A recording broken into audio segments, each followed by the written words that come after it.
ഉദ്ദേശിച്ചിട്ടില്ല അവനെ.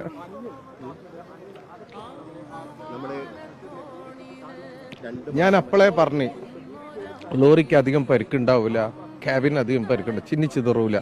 എനിക്ക് ഉറപ്പുണ്ടായിനു ഓന ആ ക്യാബിൻ്റെ ഉള്ളിൽ ഉണ്ടാവും. ഞാൻ പറഞ്ഞതാ, ശരിയായില്ലേ? ഉറപ്പായിട്ടും ഓനെയും കൊണ്ടിട്ട് നമ്മൾ പോവുള്ളൂ. ആ ഒരു ഉറപ്പാണ് കുടുംബത്തിന് നൽകിയിരുന്നത്. അതെ, അർജുൻ്റെ അമ്മയ്ക്ക് നൽകിയ ഉറപ്പ് പാലിച്ച് ഞാൻ അവിടെ എത്തിക്കൂ. കഴിഞ്ഞ 2 മാസം വലിയ ത്യാഗം സഹിക്കേണ്ടി വന്നു. തീർച്ചയായിട്ടും. ഈ തെരച്ചിൽ വീണ്ടും വീണ്ടും പുനരാരംഭിക്കുന്നതിന് വേണ്ടി മുട്ടാത്ത വാതിലുകളില്ല. ഇല്ല. ഒരു സാധാരണക്കാരനെ കൊണ്ട് എത്ര കഴിയും അതിന് പരമാവധി നമ്മൾ ചെയ്ത്.